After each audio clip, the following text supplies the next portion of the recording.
É um grande prazer recebê-los aqui. Obrigado a todos. E antes de iniciarmos nossa palestra de dia de hoje, temos algumas informações. Primeiro, eu quero agradecer a todos que divulgaram, participaram da nossa última palestra falando sobre neurocovid. Em apenas 5 dias, tivemos 150 visualizações da nossa do nosso vídeo, né, no nosso canal do YouTube. Lembro a vocês, todos podem acessar todo o conteúdo e toda a atividade da pós-graduação no site, no Facebook, na página Programa de Pós-Graduação em Doenças Infecciosas e Parasitárias. Essas aulas podem ser assistidas novamente através do YouTube, no canal PPG-DIP. Lá vocês conseguem acessar todas essas aulas, vocês podem assistir, divulgar, passar para todos os seus amigos e todos aqueles que sejam interessados em ciência. A pós-graduação em doenças infecciosas e parasitárias está fazendo 50 anos, o jubileu de ouro. Então, vão ter algumas atividades durante esse período e a primeira atividade a ser lançada vai ser o concurso da logomarca da DIP. Então, vai estar sendo lançado e divulgado tanto no Facebook como através do nosso e-mail da pós-graduação.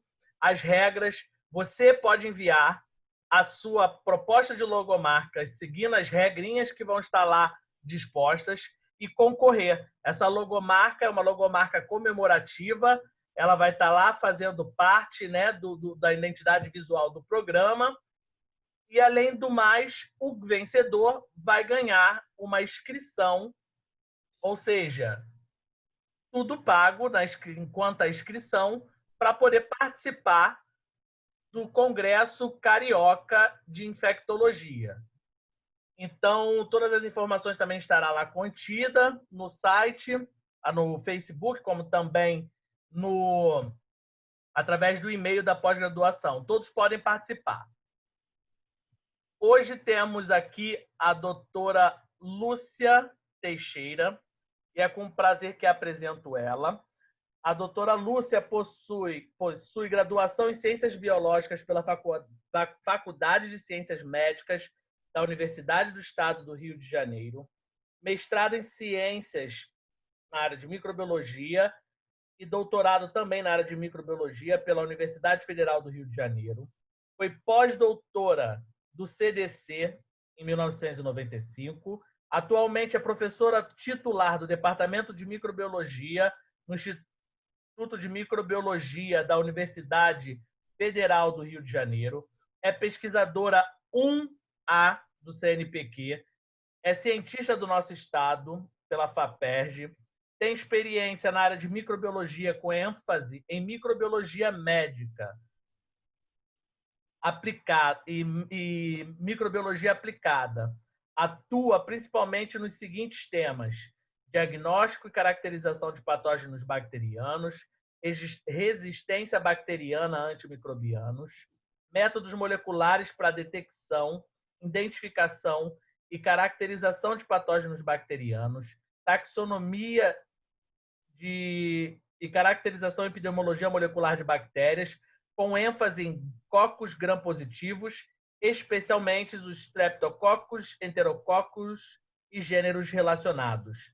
Tem até o dia de hoje 150 trabalhos publicados, sua grande maioria em revistas internacionais de alta circulação e de grande impacto.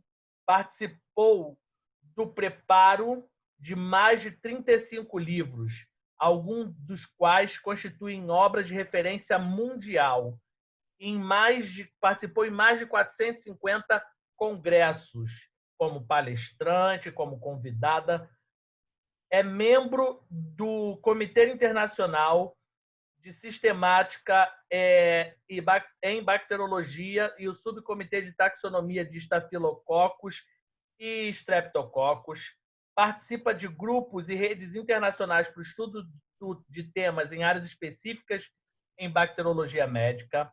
Mantém atividade de colaboração com diversos pesquisadores e instituições nacionais e internacionais, sobretudo com o CDC em Atlanta, nos Estados Unidos. Foi vice-chefe do Departamento de Microbiologia Médica do Instituto de Microbiologia por diversos mandatos. Mantém contínua atividade e orientação, formação e aprimoramento de recursos humanos. Também participa como revisora de inúmeros periódicos nacionais e internacionais. Atuou como membro da diretoria da Sociedade Brasileira de Microbiologia, como secretária-geral e como vice-presidente. Foi membro do Comitê de Assessoramento do CNPq, do Comitê Científico Conferência Interscience de Agentes antimicrobianos e quimioterápicos, da Sociedade Americana de Microbiologia e do grupo de consultores científicos da GRDP, DNI e da Organização Mundial de Saúde. Trabalhou com pesquisa de antimicrobianos e desenvolvimento de antimicrobianos, com participação em participação em doenças negligenciadas e inativas na Organização Mundial de Saúde. É com muito prazer que eu recebo a doutora Lúcia, uma pessoa muito querida, que eu tenho o prazer de ser colaborador e ter o contato tão de pertinho lá no departamento com ela. As perguntas podem ser enviadas através do chat. Eu agradeço a todos vocês que enviarem as perguntas e no final será respondida. Então, aproveitem. A senhora tem 50 minutos. Muito obrigado por estar aqui hoje conosco. Ok. Bom dia, Diego. Obrigado pelo convite. É um prazer. Obrigado também pela detalhada introdução. E, bom, eu aceitei esse convite com muito prazer, porque me faz retornar às atividades, né, de participação nessa disciplina, a qual eu já acompanho, embora ela tivesse diferentes nomes há bastante tempo aí da existência da pós-graduação em doenças infecciosas e parasitárias, e é a primeira vez que participo online, né, já que é a nova versão da disciplina. Bom, meu prazer foi, então, duplo ao aceitar esse convite, porque me faz retomar, né, um pouco a revisão de um dos micro-organismos que a gente trabalha já há bastante tempo, o Streptococcus pneumoniae, que é um motivo de preocupação em saúde pública super importante e reconhecido desde o início, né, do conhecimento da etiologia infecciosa de doenças. Por conta disso, ele tem sido motivo de vários estudos sobre diferentes aspectos e está retomando também novas visões em função agora dos tempos do Covid-19. E nós vamos ver ao longo da apresentação que, na verdade, esses agentes podem até, né, compartilhar toda uma série de aspectos de certa similaridade, uma vez que ambos, a princípio, são agentes de doenças que acometem primordialmente o sistema respiratório, mas que tem impactos diversos dependendo de uma série de circunstâncias. Bom, então, o que nós vamos, na verdade, fazer é revisitar o tema dos pneumococos e das doenças por eles causadas, então, as pneumococcías, e chamar a atenção depois para as perspectivas que essas doenças e o estudo desse micro-organismo pode ter em função dessas novidades de ter um coparticipante em determinadas situações. Então, analisando a história do Streptococcus pneumoniae, nós vamos constatar, como já comentei, que ele é um dos micro-organismos que foi inicialmente reconhecido desde o momento em que houve o reconhecimento, então, de que havia um conjunto de doenças que tinham, então, uma etiologia infecciosa e que tinham um difícil controle, uma boa parte delas, sendo que algumas delas eram assim muito constantes, né?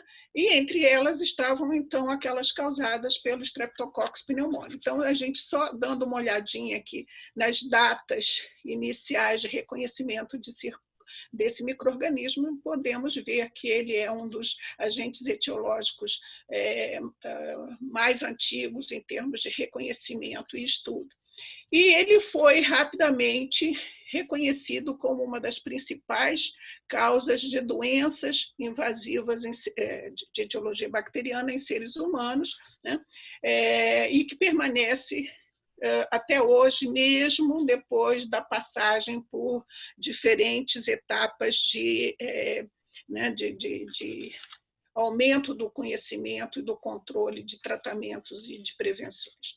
Então, embora a gente vá focar muito a questão das pneumococcías respiratórias, né, reconhecendo, então, o papel de Streptococcus pneumoniae como um dos mais importantes agentes de pneumonia, nós temos que nos lembrar que ele é agente também de uma série de outras doenças de grande impacto, como é o caso da meningite, a bacteremia, que na verdade é uma decorrência da pneumonia e da meningite em várias circunstâncias, e de várias outras doenças que não são invasivas, mas são a porta de entrada, em grande parte das vezes, para essas infecções invasivas, como é o caso da otite média, sinusite, conjuntivite, entre outros, né?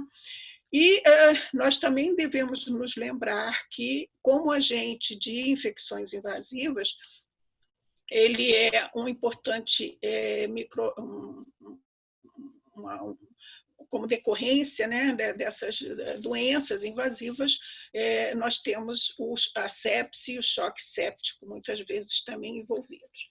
Um outro aspecto importante, e aí vai uma similaridade grande já com o Covid-19, são os alvos, né, as populações de maior susceptibilidade à doença pneumocócica. Então, nós temos principalmente os indivíduos idosos, os imunocomprometidos por diferentes razões. Temos também o polo etário, aí é um aspecto diferencial, que são as crianças. Então, os polos etários são geralmente as populações de maior risco, né? Bom, aqui nós temos uma pirâmide já clássica das pneumococcías, então, demonstrando o aumento da gravidade da doença e o aumento da incidência, que são opostas, né? Então, nós temos como base dessa pirâmide as doenças não invasivas, como é o caso da otite média, seguida pela pneumonia, pela bacteremia e a meningite. Então, a pneumonia compõe um corpo importante, né, do meio dessa pirâmide. E é importante, né, também lembrarmos que a pneumonia tem principalmente duas formas principais: a de maior gravidade, que é a pneumonia invasiva, aquela em que nós temos bacteremia, aquela em que nós podemos ter outras localizações, inclusive a própria meningite, e aqueles quadros que são mais localizados, né, ao parênquima pulmonar, que tudo indica que é a grande parte das ocasiões em que ocorre a pneumonia pneumocócica, embora, dependendo principalmente dos fatores, né, da soma de fatores de risco que esse paciente tenha, ela vai ter, então, características de maior gravidade e características de doença invasiva.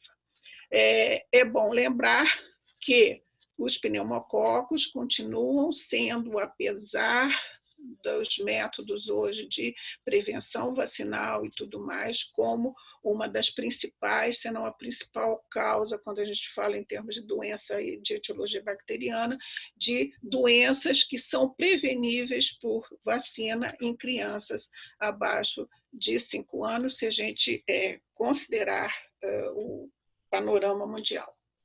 Bom, aqui também nós vemos alguns dados mostrando exatamente a importância global da doença pneumocócica da pneumonia em particular. Então, nesses dados aqui, nós subdividimos, então, a pneumonia adquirida na comunidade, que é aquela na qual o pneumococo é um importante agente, e as pneumonias de aquisição mais hospitalar ou associada, né, aos cuidados da saúde, em que o pneumococo também pode participar, mas não é um agente majoritário, ele entra juntamente com outros estreptococos, né, como uma importante causa.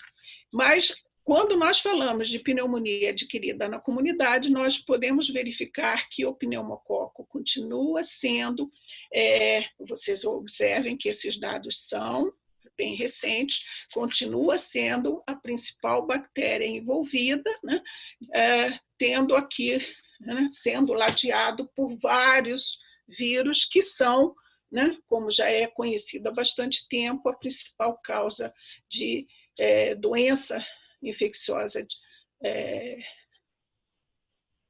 de doença infecciosa respiratória, né? Bom, de qualquer forma, um outro aspecto que também deve ser sempre considerado é que, apesar das informações que se tem de que o pneumococo é o principal agente dessas doenças respiratórias de etiologia bacteriana, sobretudo, então, a pneumonia, nós ainda continuamos, até hoje, com um velho conceito que, na verdade, nós desconhecemos a carga real dessa doença, porque nós continuamos tendo uma série de dificuldades de diagnóstico laboratorial e, inclusive, também o próprio diagnóstico clínico, né?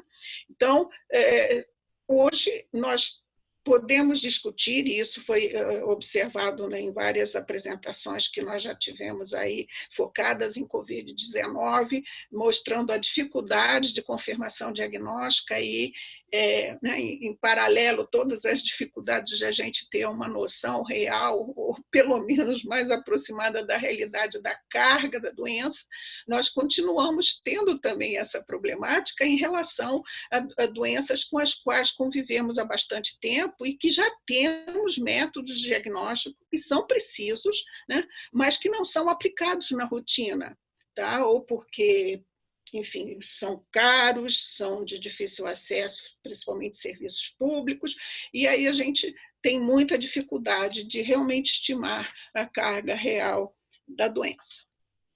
Bom, no estudo do conhecimento, então, da doença pneumocócica, sobretudo a pneumonia, sobretudo em crianças, ao longo do tempo, nós temos visto a participação de várias entidades mundiais, tipo a Organização Mundial de Saúde, né, organizações de diferentes países, como o Centers for Disease Control nos Estados Unidos, e depois, mais tarde, o europeu, e uma série de organizações que foram se formando no sentido de tentar diminuir essa carga da doença que, por menos que se conheça, se sabe que é bastante pesada para a maioria dos países. Então, houve uma série de esforços no sentido de ter os dados mais aproximados da realidade. Verificou-se, então, que a ocorrência da doença pneumocócica em crianças abaixo de 5 anos de idade é um problema global, né? Era e continua sendo. Nós temos países com diferentes cargas e temos aqueles com uma carga enorme, né, que muitos deles ainda continuam ao longo do tempo com essa carga, em outros houve uma diminuição na medida que as medidas preventivas, né, as vacinais, foram sendo aplicadas. Então, existem mapeamentos variados mostrando a carga, principalmente no sentido de ocorrência da doença e morte derivada dessa ocorrência, né? Então, existem vários trabalhos super interessantes mostrando a importância da pneumonia como causa de morte em crianças. Esse aqui é um dado publicado em 2013, né? em 2015, na verdade, mas derivado da ocorrência em 2013. E esse perfil ele vem se mantendo ao longo dos tempos. Mudam um pouco os percentuais, mas ele se mantém, mostrando a importância da pneumonia como manifestação infecciosa, levando a uma alta mortalidade, né, em crianças abaixo de 5 anos de idade, sobretudo. Os levantamentos também existem, embora com menos frequência em relação aos idosos, porque a pneumonia também é reconhecida como uma das principais causas de morte, né? Complicando muitas vezes quadros de outras doenças que os idosos vão acumulando ao longo da vida. Bom, na medida que esses dados foram sendo somados e foram sendo mantidos ao longo do tempo de observação, né, houve, então, vários movimentos mundiais, foram criadas várias associações no sentido de estimular o estudo e, sobretudo, de estimular os diferentes países a empregarem as medidas de prevenção vacinal. Tá? Então, foram criados também para estimular o interesse do público, e, obviamente, se nós temos uma vacina, nós temos que estimular o público a usá-la. Então, foram criados dias de manifestações, como o Dia Mundial da Pneumonia, que normalmente é comemorado no dia 12 de novembro, o Dia da Sepse, que é em setembro. Enfim, existem dias mundiais para comemorar, então, no sentido de comemorar, relembrando a importância da doença, de se desenvolver e aplicar os métodos de prevenção para evitá-las. Bem, um outro aspecto super importante quando a gente estuda pneumococo é exatamente a importância que esse micro-organismo teve também para o conhecimento que se tem sobre agentes infecciosos de um modo geral, sobretudo os bacterianos. Né? Então, considerando que é um agente com o qual o ser humano lida, tem contato há muito tempo, é um agente de doença com bastante frequência, ele vem sendo bastante estudado, e esses estudos derivaram conhecimentos não só aplicados aos pneumococos, mas toda uma série de outros agentes infecciosos. Então, por exemplo, a demonstração da importância do estudo de fatores de virulência, né? O conceito de patogênese e o estudo da patogênese das doenças infecciosas, o desenvolvimento de métodos de diagnóstico, desde dos mais rudimentares, né, que foi a definição do comportamento morfotintorial das bactérias, até os métodos que nós hoje temos moleculares para o diagnóstico e caracterização de toda uma série de agentes etiológicos. A elucidação do papel da cápsula bacteriana na resistência à fagocitose pelas células do hospedeiro. Então, todos esses estudos que hoje nós temos, bastante intensos e até às vezes mais profundos em relação a determinados agentes, derivaram dos estudos iniciais com o pneumococo. A demonstração que outras moléculas, que não só as proteínas, são capazes de desencadear a resposta imune do hospedeiro, isso porque o principal agente alvo, por exemplo, dos estudos de virulência e de desenvolvimento de vacinas, né, são as cápsulas polissacarídicas, e esses estudos desencadearam também um estudo de vários outros, de várias outras moléculas bacterianas que podem levar, então, ao desenvolvimento, ao conhecimento da patogênese, ao desenvolvimento, então, de métodos de prevenção. Então, o uso de polissacarídeos bacterianos como vacinas, que são hoje aplicados a vários outros agentes, não só o pneumococo, a investigação de outros fatores de virulência, então, principalmente os proteicos também, a documentação da eficácia da penicilina, né? Então, logo no início do uso dessa droga, com aplicações, então, antimicrobianas, e também um conceito muito geral em genética e biologia molecular, que é a evidência conclusiva de que o DNA codifica informações genéticas. Então, esses modelos clássicos que nós hoje temos conhecimento sobre a transformação bacteriana, por exemplo, foram derivados de estudos com pneumococo, porque ele é reconhecido até hoje como um dos principais, se não o principal modelo de estudos de transformação bacteriana, né? Então, os estudos por Griffith, em 1928, por Avery e colaboradores em 1944, que são os estudos clássicos de transformação bacteriana, são estudos feitos com pneumococo. E aqui nós temos documentado como minha formação foi ainda feita primordialmente na era do papel, eu tive o privilégio não de acessar online, porque isso não era possível na época, mas de ter em mãos reprints, né, dos trabalhos desses autores autografados pelos próprios. Privilégio hoje que a gente não tem.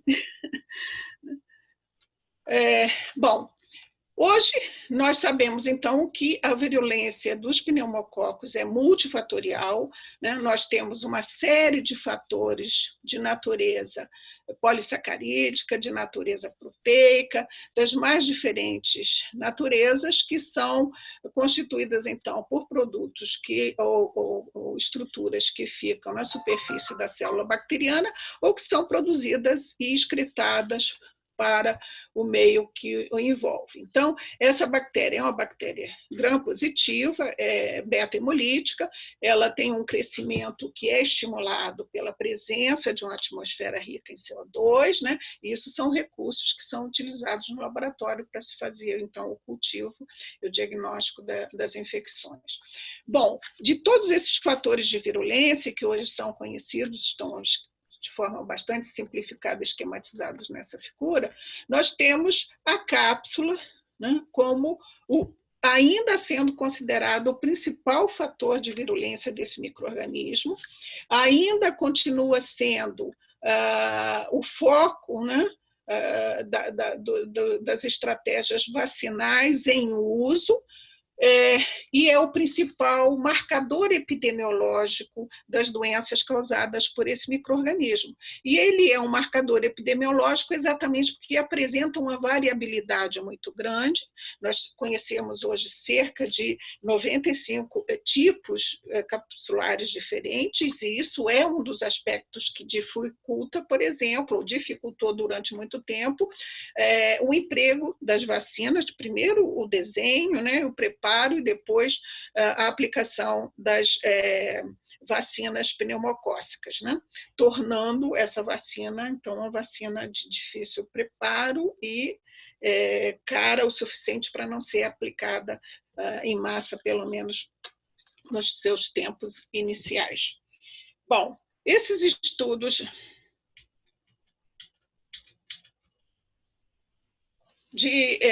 dos fatores de virulência levaram a um entendimento cada vez maior sobre os mecanismos de patogenicidade e a patogênese das infecções pneumocócicas. E hoje nós sabemos que temos pelo menos 3 principais etapas. A primeira, que é a etapa de adesão ou de aderência do micro-organismo às células do hospedeiro. Nessa etapa, nós temos também o papel das características antifagocitárias de produtos ou de constituintes dessa bactéria. Então, tanto uma quanto outra, nós sabemos que a cápsula tem um papel super importante. Temos a segunda etapa, que é o desencadeamento de uma intensa resposta inflamatória, e isso é também uma das similaridades que a doença pneumocócica tem com, por exemplo, o Covid-19, né? Em que é reconhecido, então, o desencadeamento de uma cascata de citocinas, então, uma intensa resposta inflamatória que, na verdade, é o que leva à manifestação grave da doença. E a terceira etapa, que é o dano às estruturas do hospedeiro. Bom, é reconhecido hoje que essa primeira etapa de aderência e de colonização, então, do hospedeiro é primordial para a ocorrência, pelo menos da grande maioria das doenças pneumocócicas.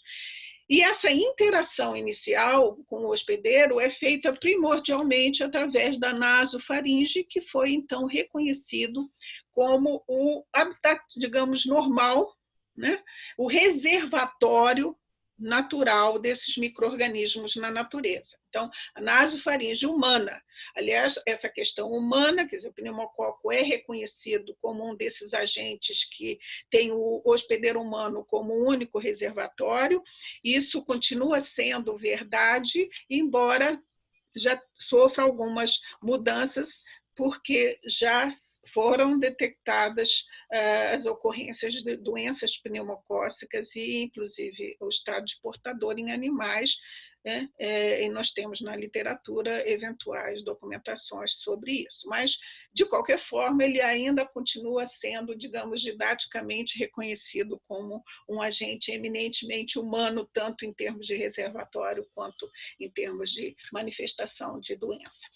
Bom, é a partir, então, desse reservatório que nós vamos poder ter o desenvolvimento ou não de doença. Então, nós temos o desenvolvimento do estado de portador assintomático, provavelmente o que ocorre a grande maioria das vezes, desde o momento em que somos colonizados, e temos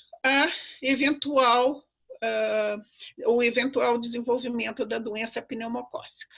E aí depende de toda uma série de circunstâncias, né? O estado geral, o status geral de saúde ou não desse indivíduo, mas, de qualquer forma, mesmo que ele não venha a desenvolver a doença, ele pode ser um disseminador de amostras que podem causar doença em outro hospedeiro. E aí nós temos, mais uma vez, a similaridade com o que ocorre em termos de Covid-19. Bom, os estudos de colonização foram sendo estimulados cada vez mais desde o momento em que se constatou e se firmou essa ideia de que a colonização nasofaríngea é o estágio inicial de interação do pneumococo com o hospedeiro humano, e é a partir daí que podem ser desencadeados os estados de doença ou não. E esse percentual de colonização nas diferentes populações é extremamente variável. É extremamente variável de população para população, numa mesma população, de período do ano para período do ano, atualmente do status vacinal ou não dessa população, e também da metodologia que é usada para a detecção dessa colonização. Então, aqui, somente para efeito ilustrativo, nós temos alguns dados sobre estudos de colonização feitos por membros do nosso grupo, sobretudo o professor Felipe Neves, da UF, que foi nosso estudante durante vários anos e hoje, durante vários anos, também é nosso colaborador, e tem feito vários estudos de colonização, sobretudo na área de Niterói. Então, temos aqui dados de alguns dos estudos que ele fez, temos aqui alguns outros estudos feitos no Brasil, vocês podem ver que os dados podem variar bastante. Para comparar esses dados, a gente muitas vezes tem que... É difícil, né? Porque cada situação é uma situação, mas um dos fatores é exatamente o status da população, a idade dos indivíduos amostrados e a metodologia laboratorial que foi empregada. Então, aqui só para reforçar a questão da patogênese das infecções pneumocócicas, então o estágio inicial de colonização nasofaríngea, orofaríngea também, né? É oro e naso, mas a nasofaringe é geralmente o ideal em termos de amostragem, né? Então, nós temos a colonização inicial do epitélio nasal, temos a transmissão para outros indivíduos, através, então, das secreções respiratórias, né? E a possibilidade ou não, então, de invasão, levando à instalação de um processo infeccioso, seja, por exemplo, por aspiração, no caso, levando à pneumonia, ou pelo acesso, né, circulatório, levando, então, à bacteremia, à meningite, ou pelo chamado espalhamento lateral na mucosa, né? Nós temos aqui, então, as interações anatômicas das mucosas, levando à otite média, representando aqui, então, a possibilidade de desenvolvimento das principais infecções pneumocócicas. Aqui, apenas para lembrar, e aí vai mais um outro aspecto importante da similaridade entre pneumocoxias respiratórias e Covid-19, que é a possibilidade de um agravamento dessas manifestações infecciosas com eventos tromboembólicos e assim por diante. Ou seja, hoje, os estudos mais avançados da patogênese das doenças pneumocócicas têm demonstrado que, considerando, por exemplo, somente a pneumonia, nós podemos ter impactos grandes em vários órgãos, como o sistema cardiovascular, principalmente levando, então, a fenômenos tromboembólicos, né, e agravamento, manifestações extremamente graves das doenças pneumocócicas. Bom, temos, então, o conhecimento hoje de que pneumocoxias podem ser doenças não muito graves, bastante comuns, como é o caso da otite média, e temos doenças extremamente graves, como é o caso da meningite e da pneumonia invasiva. E aí, como os estudos passaram a procurar, né, hoje nós temos alguns grupos, não muitos, mas alguns grupos de investigadores dedicados a essa questão da modulação do comportamento do pneumococo. Como é que ele passa de um estado de um colaborador da microbiota, um participante da microbiota do trato respiratório superior, até um agente extremamente invasivo e letal para o hospedeiro. Então, como o micro-organismo modula esse comportamento, como ele vai mudando vários aspectos, como população microbiana, por exemplo, em resposta às medidas preventivas de vacinação ou de tratamento, ao uso de drogas antimicrobianas, como se essa mudança tem a ver com alterações do status metabólico dos pacientes, enfim, várias questões que nós ainda não temos conhecimento profundo a respeito. Vemos constatações, algo está ocorrendo, mas não se sabe exatamente o quê. E nós vamos abordar alguns desses aspectos, como, por exemplo, o switch encapsular, a troca de sorotipos, que tem sido observado como um efeito pós-vacinal, as variações de fase que esse micro-organismo pode apresentar durante o seu cultivo, por exemplo, em laboratório, e provavelmente durante a interação em vivo com o paciente ou com o indivíduo na condição de portador ou na condição de paciente, de doente, e a variação na expressão dos fatores de virulência, que provavelmente ocorre em vivo de uma forma ainda não bem conhecida. Bom, para o conhecimento, ou pelo menos para a abordagem experimental desses temas, nós temos a contribuição cada vez maior da genômica e da proteômica, que o pneumococo também nessa área tem sido um dos micro-organismos líder em termos de envolvimento de diferentes investigadores no mundo inteiro. E nós podemos ver que, por exemplo, a gente observando sequenciamento de genoma completo é hoje uma coisa bastante comum, ou pelo menos relativamente comum, em determinadas áreas, mas se nós formos ver a história inicial, nós vamos verificar que também Streptococcus pneumoniae foi um dos primeiros micro-organismos a ter o seu genoma completo sequenciado, e nós temos algumas amostras, como é o caso da R6 e da Tiger4, que são utilizadas, foram as primeiras a serem sequenciadas e são utilizadas como amostras de referência para uma série de estudos que vem acontecendo agora mais recentemente. Um outro aspecto marcante na história dos pneumococos e, sobretudo, no tratamento das doenças pneumocócicas, foi exatamente o surgimento da resistência a antimicrobianos, que é hoje reconhecido como um dos principais problemas de saúde pública, fortemente associado a agentes de doenças associadas aos cuidados com saúde, as infecções hospitalares, mas que, se a gente for observar sobre a esfera das doenças de aquisição comunitária, nós vamos, mais uma vez, constatar a liderança do pneumococo.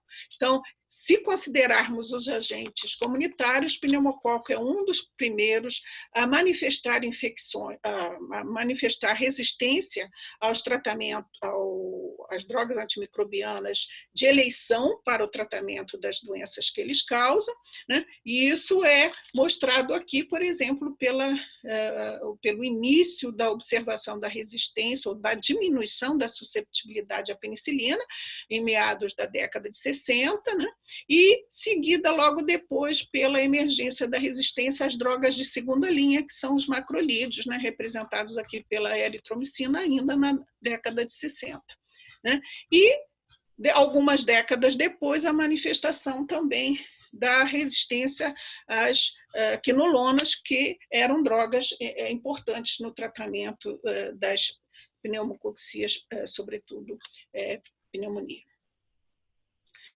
Bom, essa resistência ela vem sendo observada de forma cada vez mais frequente e, apesar, e principalmente agora, depois da instituição das medidas de prevenção vacinal, né? E nós temos alguns dados, por exemplo, existe um documento bastante reconhecido, que foi liberado pelo CDC em 2013, mostrando, né, a importância dos pneumococos resistentes a antimicrobianos, sobretudo a penicilina, como agentes de doença e de morte, né, e de custos bastante elevados. Né? Esse documento de 2013 mostrava, então, os números que, se comparados com os números de outros agentes de doença associados à resistência antimicrobiana, são muito mais impactantes. Né? Bom, esse documento teve uma revisão, uma nova versão foi publicada no ano passado, e nós verificamos mais uma vez a manutenção dos Streptococcus pneumoniae resistente a antimicrobianos como um importante agente de doença, de morte e de custos para a saúde pública. Então, cerca de 6 anos depois, né, do primeiro documento, o que nós vemos é que a redução dos números, essa redução foi decorrente de uma aplicação cada vez mais intensa da vacina. Então, houve redução dos números, mas o número de mortes proporcionalmente continuou elevado. Né? Então, nós temos aqui essas análises, né? Quem quiser depois observar isso melhor, pode ir ao documento, que ele é disponível pela internet, mas mostrando a importância dessas resistências e o impacto em saúde pública de um agente de aquisição comunitária, porque grande parte dos agentes presentes nesses documentos relacionados à resistência a antimicrobianos são agentes de infecção hospitalar. Né? Pneumococo é uma das poucas exceções.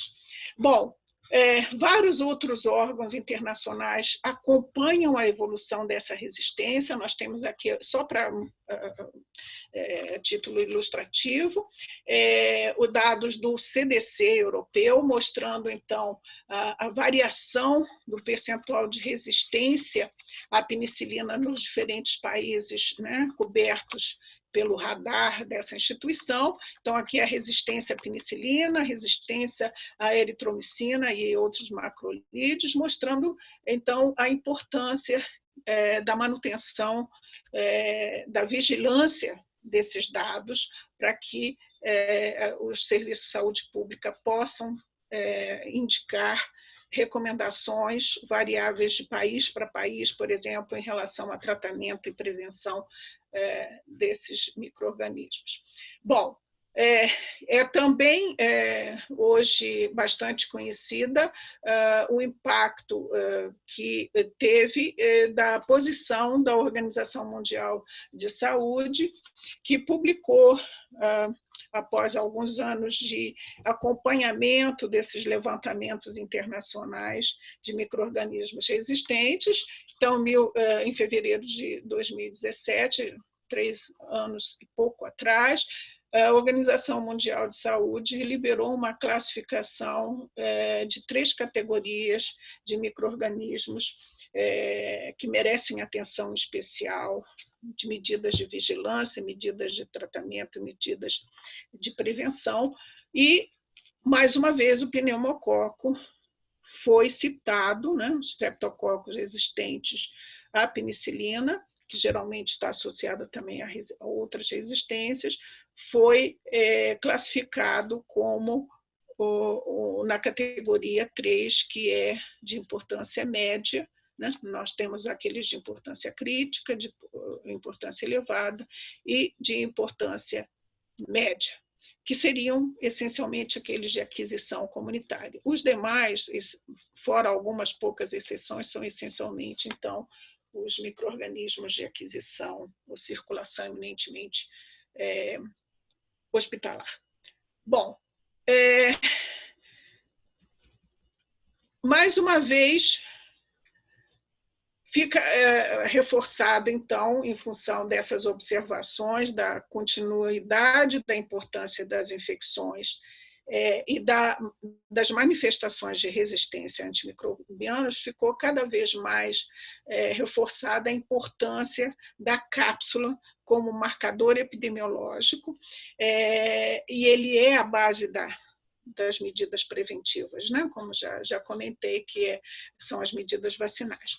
Então, foram criadas, né, foram estimulados os estudos e houve a criação de uma rede de epidemiologia molecular, que é o Pneumococcal Molecular Epidemiology Network, PMEN, foi criado em 97, com o objetivo de criar protocolos que estimulassem o desenvolvimento de pesquisas de rastreamento desse micro-organismo, utilizando, então, protocolos uniformes ou relativamente uniformes, né? E, então, definindo quais as metodologias que deveriam ser utilizadas para fazer, então, esse rastreamento, e com base nos estudos que foram sendo desenvolvidos, ficou cada vez mais firmada a importância de determinados sorotipos capsulares. Aqui vocês devem observar alguns dos principais.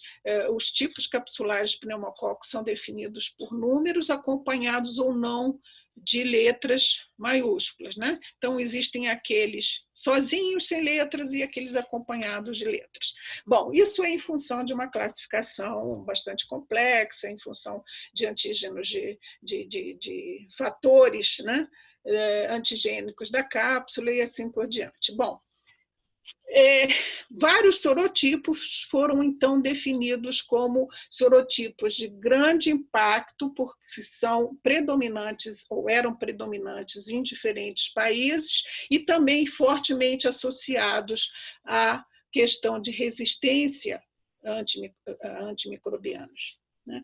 Então, a formação dessa rede foi bastante importante, porque houve a possibilidade de fazer um mapeamento da circulação de vários desses de clones específicos de pneumococo que eram fortemente associados à resistência e circulavam em determinados países ou em vários países, né? Então, disseminação regional ou mundial. Hoje são reconhecidos cerca de 45 clones chamados de disseminação internacional. Tá? Muitos deles eram os predominantes, a grande maioria deles eram os predominantes na era pré-vacinal, né? Alguns deles continuam, né, ainda ocorrendo, e outros tiveram uma baixa significativa depois que as vacinas foram aplicadas de uma forma bastante ampla. Bom, aqui eu peço desculpas porque o mapa não aparece, mas existia um mapa mundi aqui por trás, só para mostrar a importância desses estudos que foram estimulados pela criação do PEMEN, né, e vários grupos de pesquisadores foram aplicando, e aqui algumas das imagens derivadas de nossos estudos de amostras isoladas aqui no Brasil, mostrando, então, os clones predominantes. Bom, ficou cada vez mais definida a importância de se manter o rastreamento dos tipos capsulares de circulantes na era pré e pós-vacinal. Aqui nós temos as duas principais metodologias que são utilizadas hoje para fazer essa definição dos tipos capsulares. A sorológica, que é feita basicamente em pouquíssimos laboratórios de referência internacional, como é o caso do CDC, com o qual colaboramos, e podemos, então, realizar essa metodologia. Ela é feita com um painel de antissoros, que hoje constituem insumos super preciosos, porque eles tendem a não ser mais produzidos, então os laboratórios de referência sobrevivem com os estoques que foram sendo produzidos ao longo dos anos. Então, é uma metodologia de visualização fenotípica, com a ajuda de microscópio, e a outra versão, que é a versão molecular, através de técnicas de PCR multiplex, que hoje possibilita a execução dessa metodologia por laboratórios que tenham os insumos básicos para realizar as técnicas de PCR convencional. Bom, os estudos de distribuição, né, dos diferentes, identificação e distribuição dos diferentes sorotipos capsulares ou tipos capsulares, levaram a produção de informações que foram aplicadas para o delineamento das vacinas, né, como método preventivo básico das doenças pneumocócicas. Bom, nós temos aqui algumas formulações das principais medidas preventivas, né? Nós temos a primeira, que é a 23-valente, e as conjugadas, que têm hoje 3 formulações em uso, sobretudo a mais recente, que é a 13-valente, e a 10-valente, no caso, que é aquela utilizada no Brasil. Bom, vou pular aqui alguns dados pelo adiantado da hora. O uso dessas vacinas, essa formulação ela foi sendo modulada de acordo com as informações geradas pelos estudos de distribuição dos sorotipos capsulares, e o que foi observado algum tempo depois que cada uma delas foi introduzida foi exatamente um decréscimo acentuado da doença invasiva pneumocócica, né? Mas não necessariamente da colonização. Quer dizer, a colonização também é reduzida, mas não a ponto de zerar, por exemplo, ou de diminuir de uma forma extremamente grande. Bom, um outro aspecto importante derivado da aplicação dessas vacinas foi exatamente as mudanças que foram sendo observadas. Quer dizer, há um decréscimo de de colonização, há um decréscimo acentuado, aí sim, de doença invasiva, mas ela continua ocorrendo. E continua ocorrendo por que sorotipos? E aí a gente vê a grande importância do uso da vacina, quer dizer, aqueles sorotipos que eram predominantes na era antes da vacina, diminuíram ou até desapareceram em algumas regiões. É o caso do sorotipo 14, que eu já havia comentado que era extremamente frequente na era pré-vacinal e muitas vezes associado a percentuais elevados de resistência. Bom, o que se observou e vem se observando em várias regiões, na medida que as vacinas vão sendo utilizadas, é o aumento de sorotipos que antes não tinham uma expressão tão elevada. É o caso, então, do sorotipo 1A, tá? Que foi observado logo que se iniciou, pouco depois que se iniciou a utilização em grande escala da vacina 7 valente, o aumento desse sorotipo. Por conta disso, ele voltou a aparecer agora na versão 13 valente, que os países que tinham adotado a 7 valente passaram a adotar, porque ele passou a ser um sorotipo de importância de vigilância e de medidas de prevenção. Isso vem ocorrendo em relação a outros sorotipos também. E aqui, só para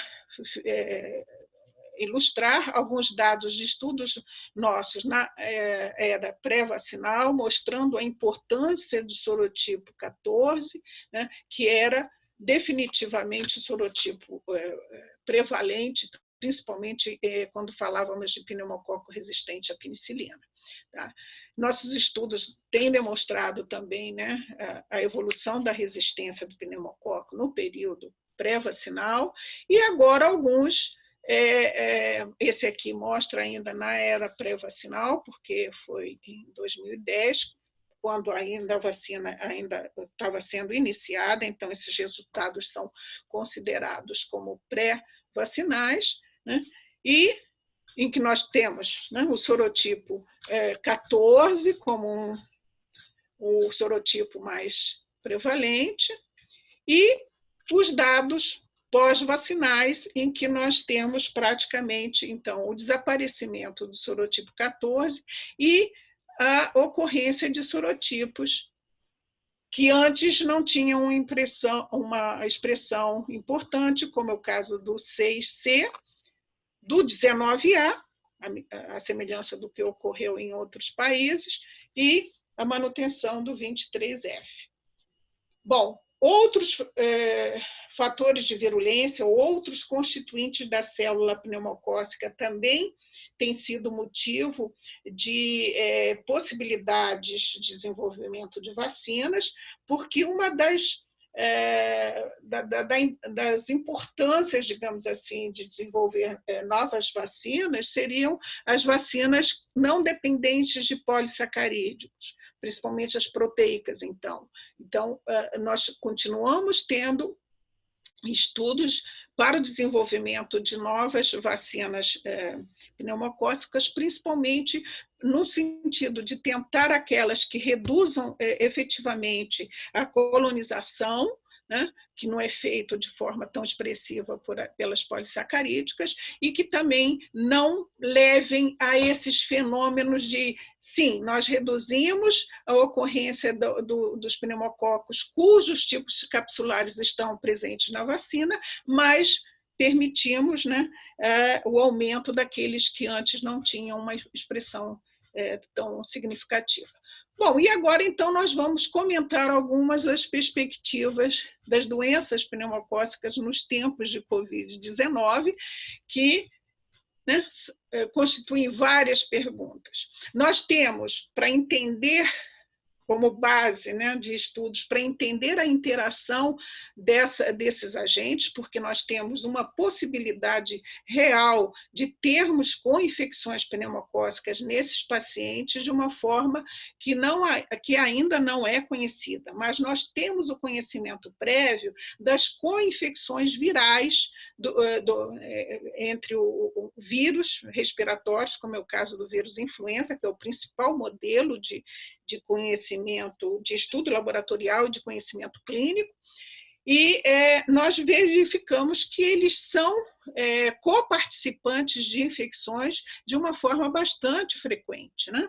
Então, temos aqui vários estudos, eu separei algumas referências que podem ser utilizadas por aqueles que se interessem por esse assunto, usando, então, a base do conhecimento que já existe da interação entre vírus respiratórios e pneumococo. Então, estudos bastante detalhados, super interessantes, né, mostrando que a ocorrência de co-infecção é bastante comum.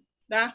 E alguns desses estudos, por exemplo, recentes, mostram o pneumococo como sendo o agente bacteriano mais frequentemente associado a essas co-infecções respiratórias por agentes virais. O que se verifica, como conclusão desses estudos, é que o agente viral ele é um facilitador da infecção secundária pelo pneumococo na grande maioria das vezes. Tá?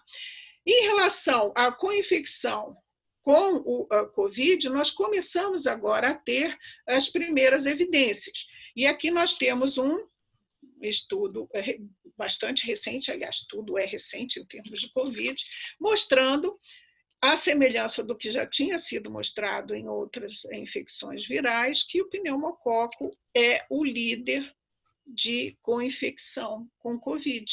Né? Os resultados desses estudos, que na verdade são constatações, ainda estão um pouco conflitantes. Existem alguns outros trabalhos em que o pneumococo não parece ter um papel assim tão relevante. Mas aí nós temos aquela velha constatação. Como é que esse diagnóstico foi feito? Que recursos eram disponíveis para esses estudos? Né? Então, de um modo geral, essa imagem que está sendo mostrada por esse estudo aqui parece bastante realista, né? Ou seja, ele tem o pneumococo como um dos principais agentes de infecção respiratória comunitário e a Klebsiella pneumoniae, que é um dos principais agentes de pneumonia hospitalar, como sendo os principais agentes de co-infecção de Covid-19.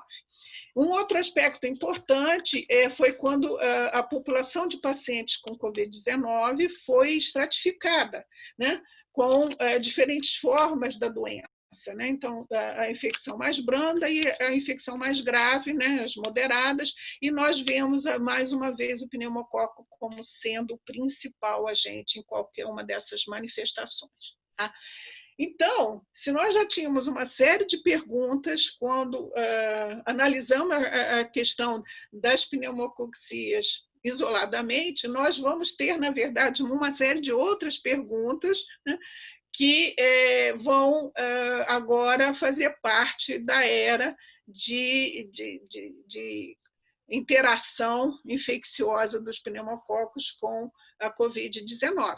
Então, nós temos aqui uma lista de questões que precisam ser respondidas, ou pelo menos elucidadas, que é o impacto da co-infecção pneumocócica no progresso, né, da doença por Covid-19, se há um agravamento significativo em termos de expressão de mortalidade, principalmente nesses pacientes, os aspectos da patogênese da co-infecção, se realmente a infecção pelo vírus vai ser um agente facilitador da pneumococcía, como é um modelo para vários outros agentes virais, o papel do status vacinal na ocorrência e progresso da co-infecção. Então, se indivíduos que estivessem protegidos por uma vacinação pneumocócica teriam menos chance de desenvolver essa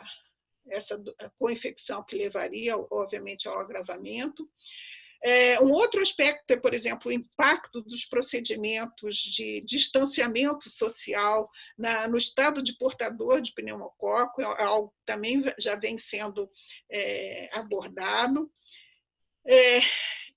Quais são os tipos capsulares e os complexos clonais de pneumococos mais frequentemente associados a essas infecções, e o impacto na seleção de amostras de pneumococo resistentes antimicrobianos. Então, são alguns dos vários aspectos que a gente precisa aprender agora com infecções. O grande problema é exatamente a barreira inicial de avaliação desses parâmetros, que é a questão diagnóstica, né? Então, diagnóstico de pneumococcia é relativamente simples no laboratório, teoricamente, né? Quando nós falamos particularmente de pneumonia, nós temos uma barreira super importante, que, aliás, já existe e que eu citei no início, que é a avaliação da real carga de doença.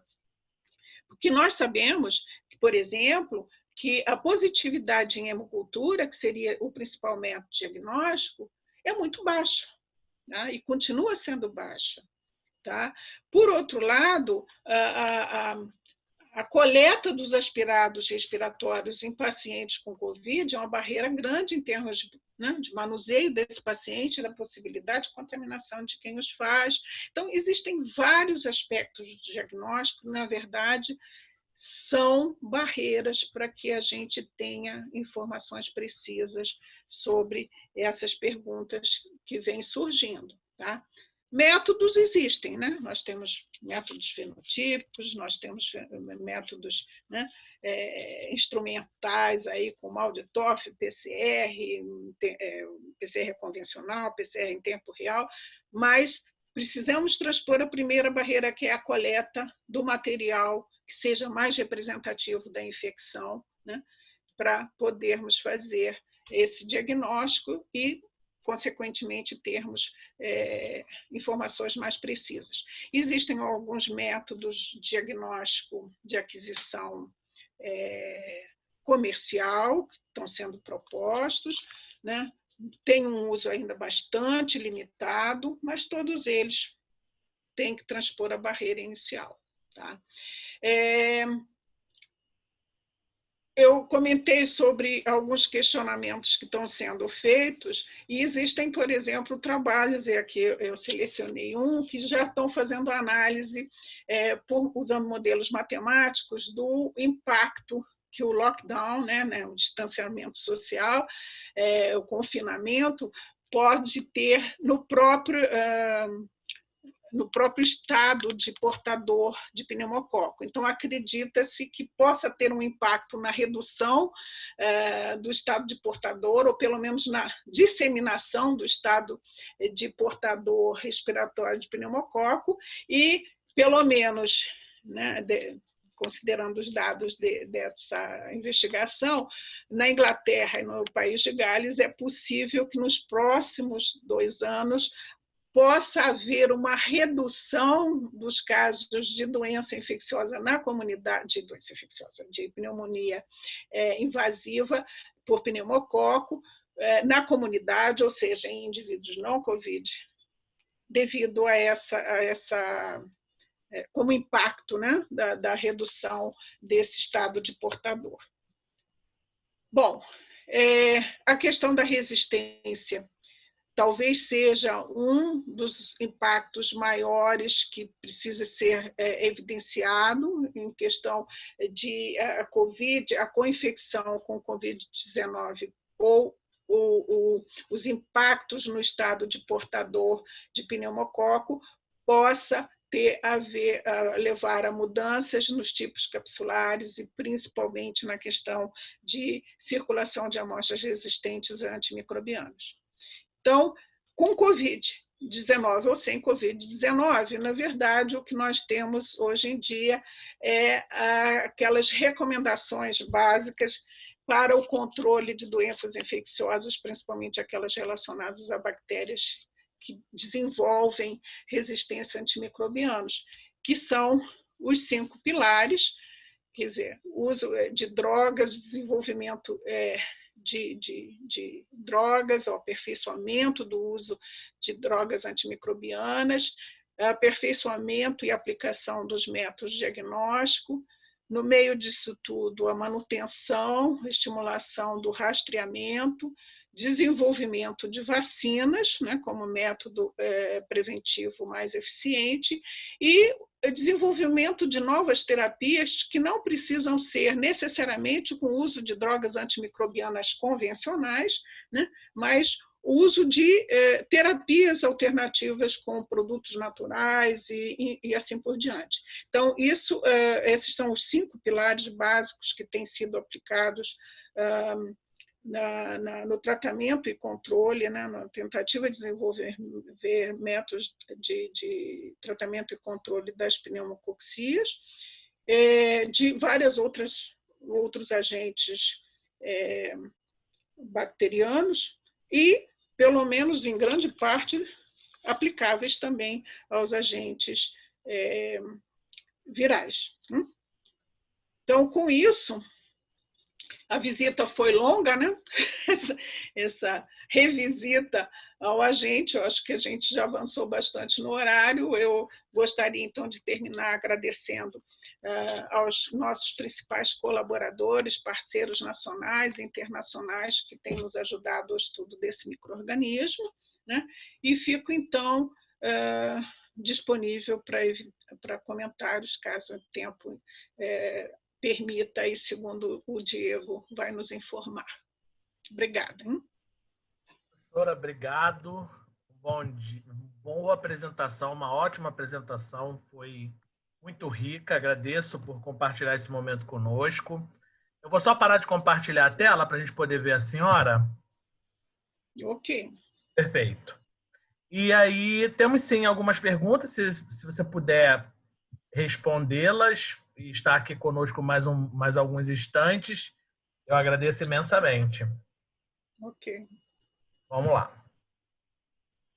A primeira pergunta foi de Silvana Alves. Ela elogia, agradece pela apresentação, agradece muito, elogiando também, e ela pergunta a seguinte: em sua opinião, qual ou quais seriam as razões para que o Streptococcus pneumoniae ainda se mantenha como principal causa de pneumonias em crianças até 5 anos? Se seria em função de problema da eficácia/eficiência da vacina ou se estaria relacionada à cobertura vacinal das crianças por conta dos responsáveis não buscarem por ela? Na verdade, é uma combinação de fatores, né? A vacina, ela não faz a cobertura dos 95 sorotipos ou mais conhecidos. Então, nós temos os problemas de ser uma vacina basicamente associada à questão de polissacarídeos, então ela visa um conjunto de componentes únicos do agente, talvez vacinas com uma formulação mais diversificada ou seja, contendo mais polissacarídeos, o que tornaria provavelmente a aplicação dessas vacinas de difícil em termos de amplitude, porque elas são onerosas, né? Quanto mais polissacarídeos elas tiverem, mais caras elas são, mais difíceis de elaborar. Então, por essa razão, continua-se tendo o interesse em desenvolver vacinas que talvez sejam focadas em outras estruturas bacterianas que estejam ligadas, por exemplo, à questão de aderência, né, que evitassem essa aderência tão estreita ou tão eficaz que o pneumococo tem com células da nasofaringe, né? Então, a questão da composição vacinal pode ser um dos fatores, né? Talvez vacinas combinando fatores proteicos e fatores polissacarídicos. É uma questão de desenvolvimento e aplicação para ver como a coisa se encaminha. A questão de aderência vacinal, das mães procurarem a vacinação para as crianças, é relativo, porque isso vai depender do estímulo que o governo oferece em termos de facilitar o acesso a essas vacinas. Essencialmente isso, né? Quer dizer, hoje a vacina ela é oferecida por um número muito grande de diferentes países, isso exatamente como resultado de um estímulo internacional pelos órgãos, digamos, de fomento ao uso de vacinas, mas ainda é falha em alguns países. Por outro lado, a própria educação ao uso dessas vacinas não é extremamente, ou pelo menos não é tão amplo quanto existe em relação a outras doenças, a outros agentes, né? De qualquer forma, o estímulo a um calendário básico onde essas vacinas estejam presentes, ele pode ter uma eficiência importante, independente da mãe estar sabendo exatamente quais as vacinas estão sendo aplicadas ou não. Mas, enfim, o problema é, na verdade, um resultado de N fatores que a gente ainda precisa contornar e não são tão fáceis de contornar assim. Obrigado. Temos aqui a Marta Gonçalves. Ela pergunta: a infecção pelo pneumococcus induz a cascata de citocina pela resposta imune. Esta seria responsável pela formação dos trombos quando o paciente com Covid-19?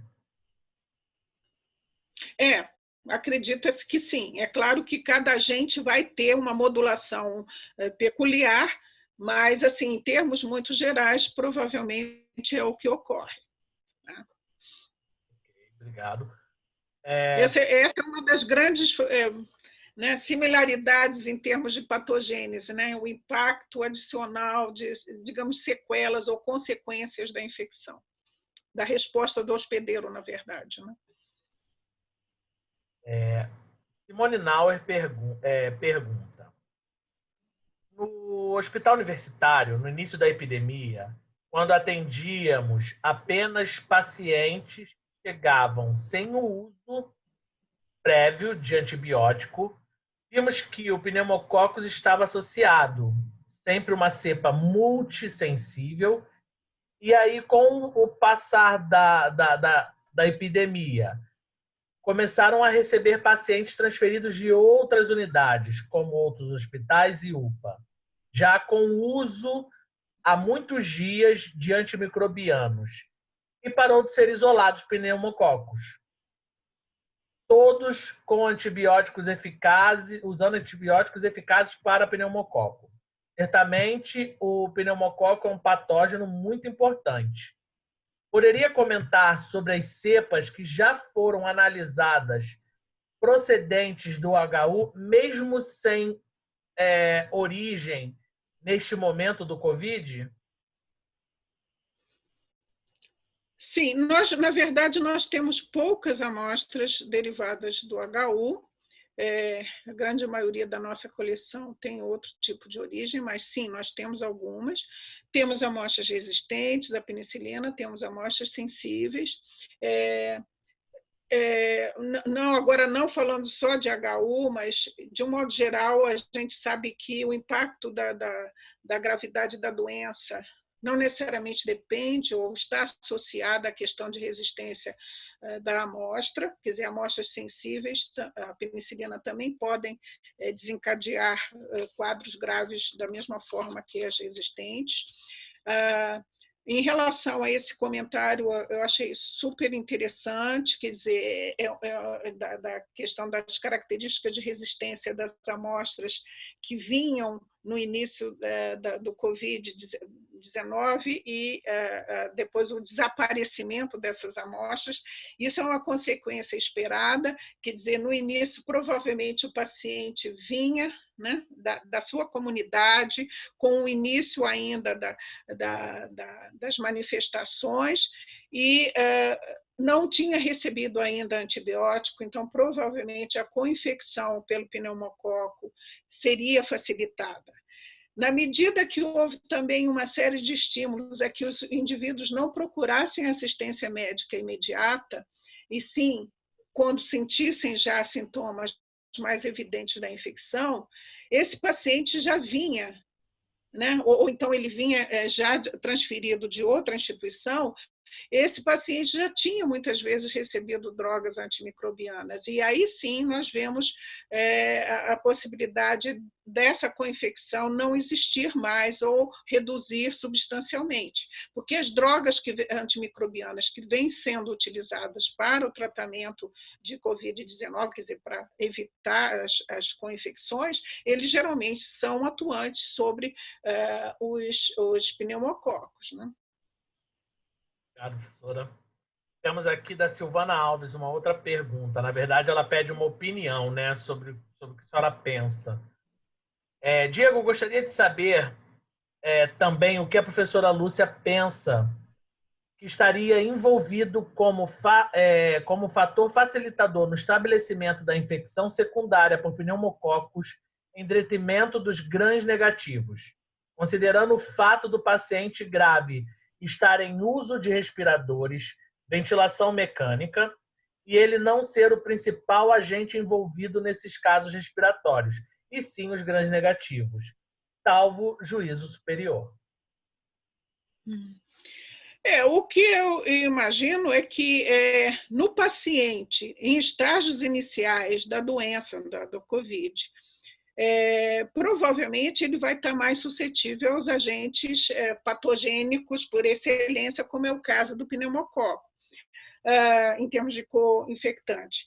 Na medida que ele permanecer no hospital e recebendo drogas antimicrobianas, procedimentos invasivos, ele vai ficar cada vez mais suscetível àqueles oportunistas.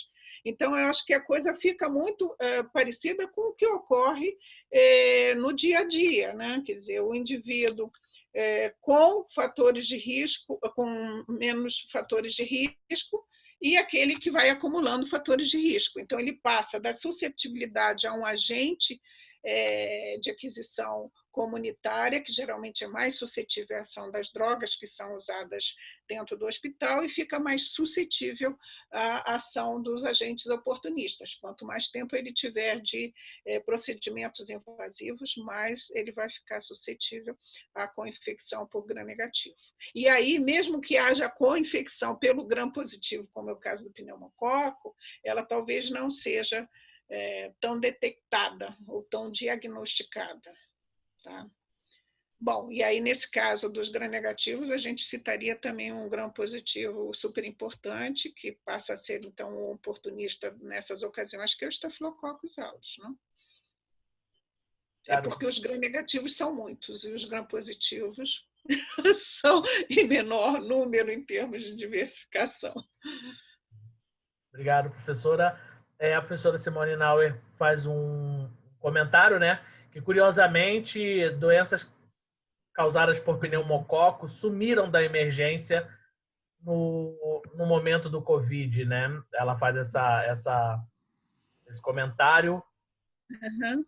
E aí tem uma... Continue, por favor. Pode falar, professora. Pode falar. Não, é porque eu acho que quer dizer, pode ser por diversas razões, mas uma delas é exatamente isso, de que o atendimento, talvez, atualmente, ele seja numa fase mais tardia do desenvolvimento da doença. Tá? Então, o paciente já vem com algum tipo de tratamento, já vem transferido. Eu acho que esses fatores têm que ser observados para a gente poder interpretar as constatações que estão ocorrendo. Né? Obrigado, professora, mais uma vez. Marta pergunta. Primeiro de tudo, primorosa exposição, muito obrigado. A questão. Existe um bom número de observações sobre o aumento do número de casos de infecções grave associada a agentes hospitalares MDR. Em vista do uso quase universal em protocolos para esquemas antibióticos de largo espectro, faz sentido termos pressa em determinar o status da sensibilidade de pneumococos na comunidade, digo em relação aos casos de Covid? Olha, talvez não haja uma preemência de termos foco nos pneumococos, mas os pneumococos devem ser foco de atenção dessa vigilância em qualquer que seja a situação, com Covid ou sem Covid. É que com Covid pode ser que haja aspectos modulados, né, diferentes do usual, e a gente só vai perceber isso se tiver esse dado.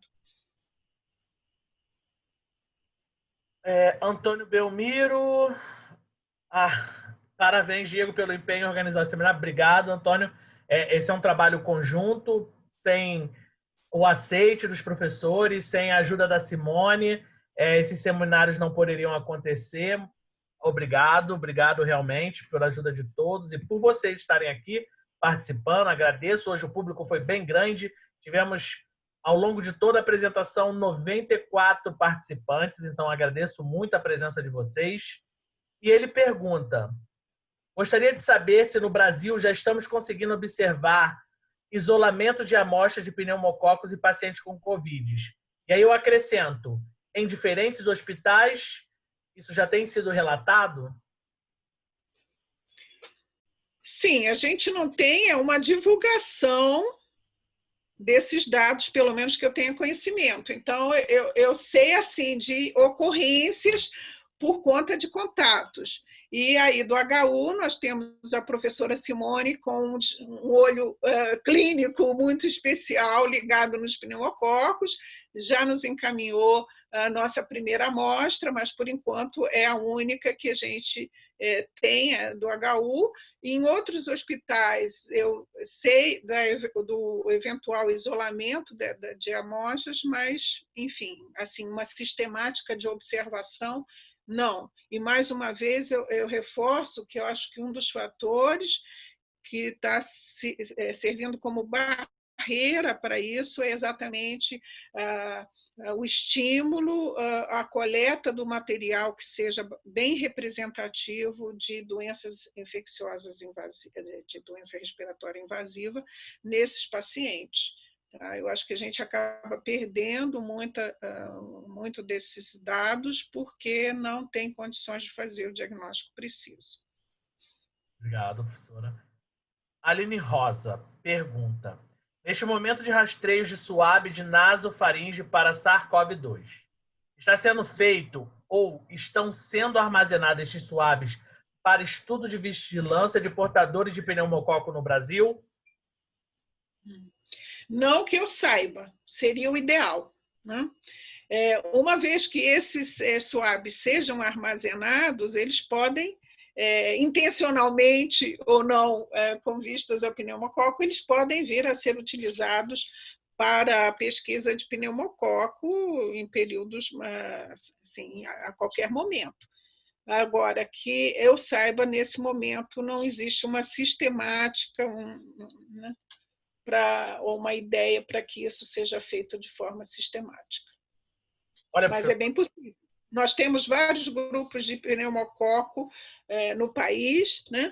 Quer dizer, não são muitos, mas são alguns que têm estudos super importantes e que levaram ao avanço do conhecimento do panorama nacional na última década, e eu espero que alguns deles possam fazer essa abordagem. Eu acho que desde o momento que haja interação, por exemplo, entre o pessoal que faz o diagnóstico de virologia e o pessoal que faz a parte de diagnóstico de bacteriologia, isso pode ser feito a qualquer momento. As metodologias que são usadas para preservar esses suaves, elas atendem aos quesitos necessários em geral para pneumococo também. O Felipe Neves, ele informa aqui que lá na UF eles estão tentando fazer exatamente isso, né? Além do diagnóstico. Jovens investigadores não estão grupo de risco de Covid-19 podem ser alvo de interesses dessa natureza com mais frequência. Professora, assim, a hora já está avançada, eu vou fazer só mais 3 perguntas. Infelizmente, a gente já passou muito do horário, então vou fazer Desculpe por essa visita tão longa. Eu costumo ser mais breve nas minhas visitas sociais, não necessariamente as de palestra. Mas eu coloquei o meu e-mail no último slide, quem quiser fazer perguntas, enfim, interagir, estarei à disposição. Não, eu agradeço a participação de todos, pelas inúmeras perguntas. Adoraria também escutar respostas de todas, perguntas interessantes, mas a gente tem um tempinho, a gente precisa cumprir. Então, vamos só fazer mais 3 perguntazinhas. Primeira, da Ana Maria Nunes Botelho. Já existem dados concretos sobre a contribuição do pneumococo na evolução à morte para esses pacientes que possuem COVID? Não. Essa foi exatamente uma das questões que eu coloquei, que seriam aspectos a serem elucidados. Marta Gonçalves pergunta: vacinação para pneumococos em pacientes asmáticos seria indicado para pacientes que têm risco na COVID, né? São pacientes de risco em COVID?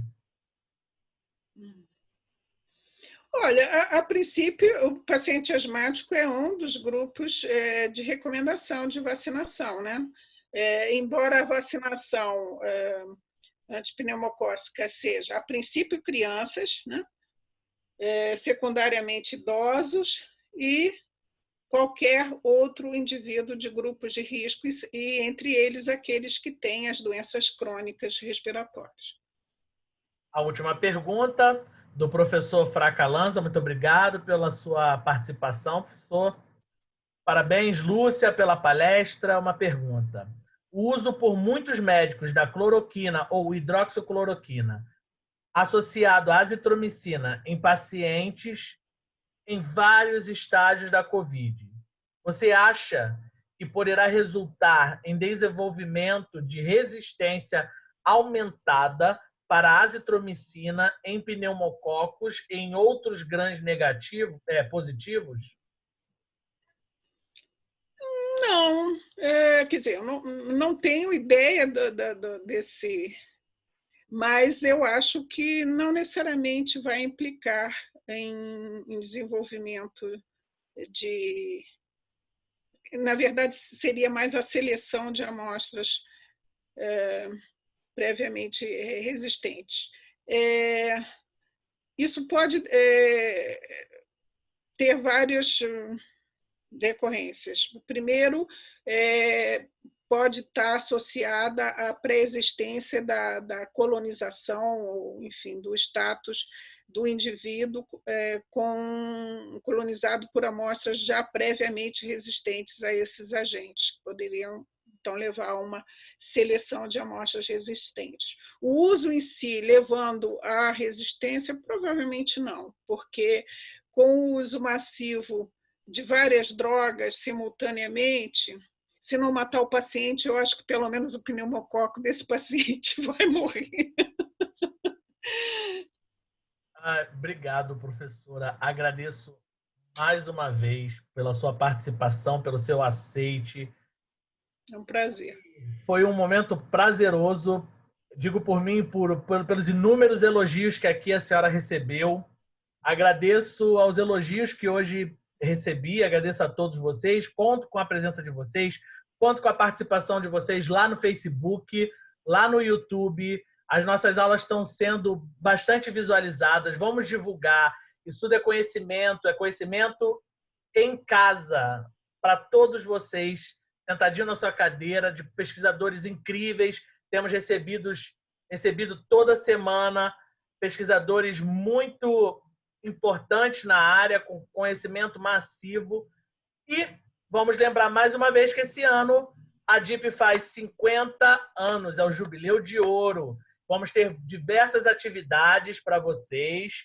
E nós iniciamos como nossa primeira atividade o concurso da logomarca da DIP, que vai ser a identidade visual da DIP durante esse período, tanto lá no Facebook quanto no YouTube. Então, participem. Todas as regrinhas vão estar sendo disponibilizadas lá no Facebook e através do e-mail da pós. Quem tiver interesse, mesmo que não seja da pós, manda lá. Vai abrir a votação vai ser aberta para todos vocês. Participem.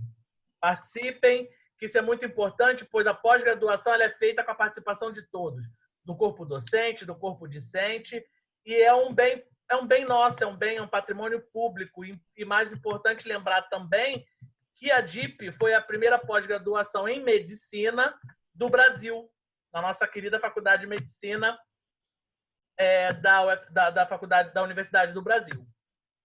Professora Lúcia, muito obrigado, uma boa tarde. Prazer.